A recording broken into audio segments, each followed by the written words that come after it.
السلام علیکم، میں ہوں نور عارفین صدیقی اور آپ دیکھ رہے ہیں عارفین نامہ۔ ماہ اگست آن پہنچا ہے۔ یوں تو ہر سال اگست کا مہینہ ہمارے دروازوں پر دستک دیتا ہے، لیکن اس سال اگست کا مہینہ کچھ الگ سا ہے۔ اس سال ہم جو ہر دفعہ یوم آزادی منایا کرتے تھے، اس مرتبہ یوم آزادی جو ہے وہ ایک الگ رنگ میں منایا جا رہا ہے، اور اس کا تمام تر کریڈٹ میں دیتا ہوں ان تمام لوگوں کو جن کے ہاتھ میں اس وقت دودھ کی بوتل ہے۔ جو کچھ بھی ہمارے گرد و نواح میں اس وقت ہو رہا ہے وہ حب علی میں ہرگز نہیں، یقین کر لیجئے کہ یہ بغض معاویہ میں ہو رہا ہے، 100% ہو رہا ہے۔ اور جب مجھ جیسا آدمی یہ بات نوٹ کر رہا ہے، بولنے پر مجبور ہے، تو ذرا آپ سوچئے کہ صورتحال کس حد تک خوفناک ہوگی۔ ایک طرف کامران ٹیسوری بائک پر مٹر گشت فرماتے پھر رہے ہیں، دوسری طرف نون لیگ والے جو کبھی ووٹ کو عزت دینے کے خواہاں تھے، وہ ووٹ کو تو چھوڑیے، خود اپنے کردار کے ساتھ، اپنے امیج کے ساتھ جو فٹ بال کھیل رہے ہیں کہ علمان الحفیظ۔ جب معرکہ حق آپریشن بنیان المرصوص بپا ہوا تھا، اس وقت میں نے، آپ نے، اس قوم کے ہر ایک شخص نے جس کے سینے میں اپنے وطن کا درد ہے، جو اپنے وطن سے مخلص ہے، اس نے سینہ ٹھوک کر اپنی افواج کے ساتھ شانہ بشانہ کھڑے رہنے کا عزم کیا تھا۔ جس کی جو کیپیسٹی تھی، جو بساط تھی، اس نے وہ کرنے کی یقیناً مقدور بھر کوشش بھی کی ہوگی۔ جیسے ہم نے عارفین نامہ کے پلیٹ فارم سے انڈیا کی ایسی تیسی کی، جواب میں انڈیا نے عارفین نامہ پر بین لگا دیا۔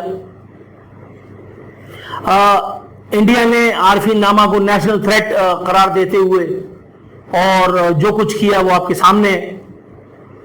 ہم نے باشگاف الفاظ میں پاکستان آرمی زندہ باد، ISI زندہ باد، پاک فوج پائندہ باد، پاکستان زندہ باد کے نعرے لگائے، اور ایسا کسی درم دینار، کسی انعام، کسی اکرام کی لالچ میں نہیں تھا۔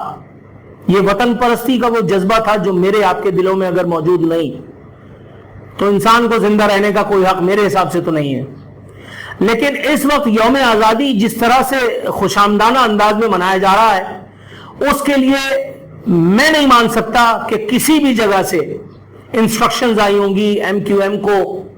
یہ MQM جو زیادہ تر PSP پر مبنی ہے، اس کے لیے انسٹرکشنز آئی ہوں گی نون لیگ کو، وہ نون لیگ جس کے ایک اہم ترین رہنما کو اس کی گاڑی میں بٹھا کر رخصت کرتے ہوئے جب میں نے کہا کہ آپ کی گاڑی پر صرف ڈنڈا آپ کا لگا ہوا ہے، باقی جھنڈا جس نے دیا ہے وہ کبھی بھی اس کو اتار لے گا، تو وہ کھسیا کر کے اور گاڑی میں بیٹھ کے اور فوراً رفو چکر ہو گئے۔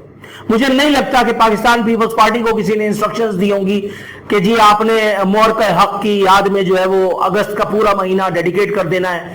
آج میں نے دیکھا شرجیل انعام میمن، وہ جو قوم کو بسیں نہیں دے سکے، 15,000 بسیں ورلڈ بینک نے کہا تھا پاکستان میں کراچی کی ضرورت ہے، اور 15,000 کی جگہ صرف 400 بسیں چلی ہیں شرجیل انعام میمن کی ولولہ انگیز قیادت میں، بلاول بھٹو کی دور اندیشی کے سبب۔ وہ شرجیل انعام میمن قوم کو بتا رہے تھے کہ تمہارے مسائل کا حل ہم نے یہ رکھا ہے کہ نیشنل اسٹیڈیم میں جاؤ، گانا وانا گاؤ، ڈچک ڈچک کرو، پاک فوج زندہ باد کرو، پاکستان زندہ باد کرو، راحت فتح علی خان کے نغمے سنو اور گھر آ کر کے لحاف اوڑھ کے سو جاؤ۔ مطلب پاک فوج زندہ باد کا اس بات سے کیا تعلق ہے؟ پاک فوج تو زندہ باد ہے، اور وہ ہم نے جب لگانا تھا نعرہ لگا دیا، لیکن ہر بات پہ یہ سب بات کہاں سے آ جاتی ہے؟ وزیر اعظم سے بجٹ ٹرانسمیشن میں نے کہا تھا کہ وزیر اعظم سے جب پوچھا جاتا ہے ملک کی اقتصادی صورتحال تو وہ کہتے ہیں کہ آپریشن بنیان المرصوص جو ہے اس نے انڈیا کی کمر توڑ دی۔ بھائی ٹھیک ہے، اپنی نوکری پکی کرنے کی کیا ضرورت ہے؟ سوال تو کچھ اور تھا۔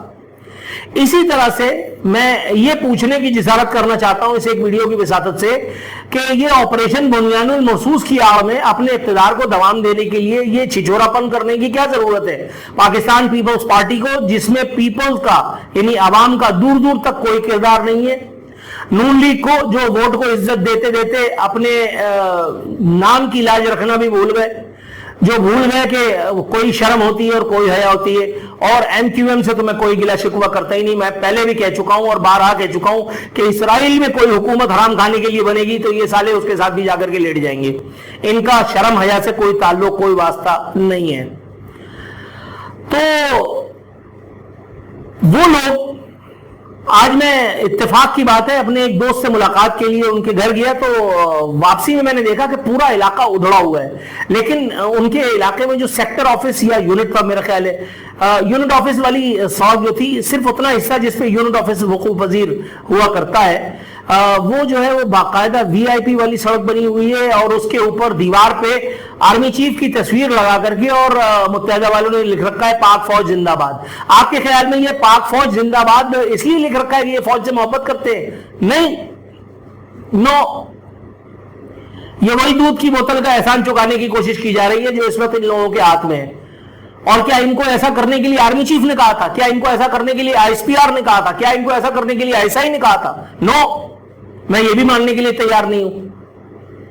اتنی چھوٹی حرکت اپنے حرام کو حلال کرنے کے لیے تمہیں اور کوئی طریقہ نہیں ملا؟ پاکستان کا یوم آزادی منانے کے لیے تمہیں آپریشن بنیان المرصوص کی آڑ میں اپنا واردات ڈالنے کی کیا ضرورت تھی؟ آپریشن بنیان المرصوص تاریخ ہے، اب وہ رہتی دنیا تک، جب بھی کبھی معرکہ رزم حق و باطل بپا ہوگا تب بھی اس کو یاد رکھا جائے گا۔ جب کبھی اسرائیل چودھری بننے کے خبط میں مبتلا ہوگا تو اسے کوئی نہ کوئی یاد دلائے گا کہ یاد ہے نا کہ تمہاری ٹیکنالوجی کا کیا اثر ہوا تھا پاکستان میں۔ جب کبھی بھی انڈیا خطے کا ایس ایچ او بننے کی کوشش کرے گا تو اس کے انڈیا کے پردھان وہاں اس کو یاد دلائیں گے کہ بیٹا بس کر دو، یاد ہے نا کیا ہوا تھا تمہارے ساتھ۔ تو یہ آپریشن بنیان المرصوص کی آڑ میں یہ خوشامد کا ورلڈ کپ جیتنے کی کوشش کرنا، اور مجھے ان لوگوں سے ویسے بھی کوئی شکوہ شکایت اس لیے بھی نہیں ہوتا، میں یہ باتیں تو صرف ان اندھوں کی عقل کے اندھوں کے لیے کر رہا ہوں جو صبح سے شام تک کسی نہ کسی بھیڑ میں کھڑے زندہ رہنے کی اداکاری کر رہے ہوتے ہیں، کبھی راشن کی، کبھی اے ٹی ایم کی، کبھی فیول کی، کبھی بل کم کروانے کی۔ یہ میں ان عقل کے اندھوں کے لیے ویڈیو بنا رہا ہوں کہ بھائی بات یہ ہے کہ جب آزادی کے اتنے برس بعد ان جمہوری ڈاکوؤں نے تمہیں تمہارا حق نہیں دیا، جس سے دودھ کی بوتل واپس لے لی جاتی ہے وہ سویلین سپریمیسی کی بالادستی کی مالا جپنے لگتا ہے۔ کل اسد قیصر نے کس بے شرمی سے کہا تھا کہ ہم باجوہ کو ایکسٹینشن دینے کے فیصلے پر معافی مانگتے ہیں۔ بدبخت، ابھی میں کوئی اور ثقیل جملہ استعمال کروں گا، مذہبی ٹچ دینے والا یہ مردود جو باجوہ کو اپنے باپ کی جگہ رکھا کرتے تھے، آج ان کو اپنے باپ کو ایکسٹینشن دینے پہ افسوس ہو رہا ہے۔ عمران خان کی تمام تقاریر اٹھا کر کے دیکھ لیں، آپ کو پتہ چل جائے گا۔ فیصل واوڈا جب بوٹ لے کر کے پروگرام میں بیٹھ گیا تھا اور اس نے بوٹ کو کہا تھا کہ یہ ہماری زندگی کی ریڈ لائن ہے، ابھی بھی کچھ کہنے کی ضرورت ہے؟ میں حیران ہوں خدا کی قسم کہ یہ کس لیول کے بے شرم ہیں۔ یہ پیپلز پارٹی، یہ نون لیگ، یہ ایم کیو ایم، یہ جے یو آئی، یہ فلانا، یہ اے این پی، یہ ڈمکانا، یہ کیا ڈرامے بازیاں کر رہے ہیں؟ یہ جماعت اسلامی یہ کیا ٹوپی ڈرامے کی سیاستیں کرتے ہیں؟ اور اس سے زیادہ رحم آتا ہے مجھے ان کے عقل کے اندھے مقلدوں پر، ان اندھے بہرے گنگے ووٹرز پر، سپورٹرز پر، جو نہ سوچتے ہیں نہ سوال ہی پوچھتے ہیں، اور اس کے بعد مسجد میں ہاتھ اٹھا کر کے دعا مانگتے ہیں یا اللہ ہمیں نیک حکمراں عطا فرما۔ میں بھی یہی ہوں، میں دیکھتا ہوں اللہ تمہیں کیسے نیک حکمراں عطا فرما دے گا۔ میں دیکھتا ہوں سندھ پیپلز پارٹی کو پٹے پہ دیا ہوا ہے، ٹھیکے پہ دیا ہوا ہے۔ پیپلز پارٹی بھٹو خاندان جو ہے وہ کسی کا چچا، کسی کا تایا، کسی کا خالو، کسی کی پھپھی، کسی کا ماموں وہ حکومت میں ہے۔ ادھر ایک طرف شرجیل انعام میمن اپنی ڈسکو ویڈیوز بنواتا ہے، ادھر ناصر شاہ اپنی ڈچک ویڈیوز بنا رہا ہے، ادھر مصطفیٰ کمال اور انیس قائم خانی اور کامران ٹیسوری جو ہے اور فاروق ستار یہ اپنی ڈچک ویڈیوز بنا کر کے پاکستانی اور قوم اور کراچی کے عوام کا دل لبھانے کی کوشش کر رہے ہیں۔ کراچی کھودا بلکہ پڑا ہے، آپ سمجھ گئے ہوں گے میں نے کیا نہیں کہا۔ اور کسی کو کوئی پرواہ نہیں، اور کسی کو کوئی پرواہ نہیں۔ یہ شہر ناپرسان حال کسی وقت میں ہوا کرتا ہوگا، اب تو یہ قبرستان ہے جہاں کچھ کروڑ زندہ لاشیں صبح سے شام تک زندگی کا بوجھ ڈھونے کی اداکاری کرتی ہیں۔ اس سے زیادہ کچھ کہوں گا تو بات آگے پیچھے ہو جائے گی۔ ان درندوں، ان بھیڑیوں، ان لیچڑ بلکہ کیچڑ جیسے وجودوں کو اگر اب بھی نہ پہچانا تو یاد رکھو یہ تمہارا دیش تمہارا وطن بیچ کے کھا جائیں گے اور ایک مرتبہ پھر تمہیں غلامی کی زنجیریں سہنا پڑیں گی. حالانکہ مجھے پتا ہے کہ تم کسی ضروری کام سے سونے میں لگے ہوئے ہو, مجھے پتا ہے تمہارے پاس سوچنے کا وقت نہیں, تمہیں غلامی سے فرصت نہیں. فی امان اللہ.